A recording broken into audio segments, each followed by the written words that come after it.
सवाल, वह कौन सी सूरह है जिसे उम्मुल किताब कहा जाता है?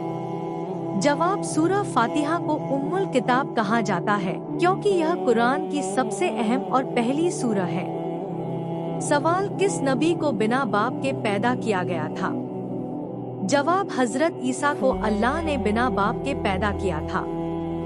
सवाल, वह कौन सा अमल है जो मरने के बाद भी इंसान को सवाब पहुंचाता रहता है?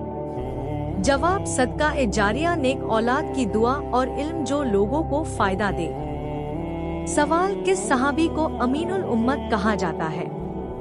जवाब, अबू उबादा इब्ने अल-जर्राह को अमीनुल उम्मत कहा जाता है। सवाल, वह कौन सी नमाज है जिसमें रुकू और सजदा नहीं होता? जवाब, नमाज जनाजा में रुकू और सजदा नहीं होता। सवाल, कुरान में सबसे पहले किस चीज की कसम खाई गई है? जवाब, कलम की कसम खाई गई है, नून वल कलमी। सवाल, किस नबी को जबीहुल्लाह कहा जाता है? जवाब, हजरत इस्माइल को जबीहुल्लाह कहा जाता है। सवाल, वह कौन सा महीना है जिसे अल्लाह का महीना कहा गया है? जवाब, मुहर्रम को अल्लाह का महीना कहा गया है।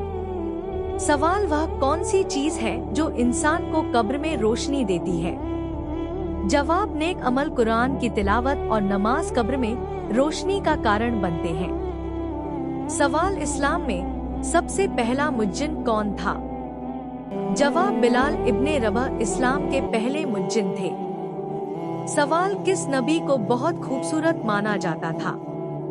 जवाब, हजरत यूसुफ अलैहिस्सलाम को बेहद खूबसूरत बनाया गया था और लोग उनकी सुंदरता देखकर हैरान रह जाते थे। सवाल, किस नबी की आवाज बहुत सुरीली थी? जवाब, हजरत दाऊद अलैहिस्सलाम की आवाज इतनी प्यारी थी कि पहाड़ और परिंदे भी उनके साथ तस्बीह पढ़ते थे। सवाल, किस नबी को अल्लाह ने हवा पर काबू दिया था? जवाब, हजरत सुलेमान अलैहिस्सलाम हवा के जरिए लंबा सफर बहुत जल्दी तय कर लेते थे।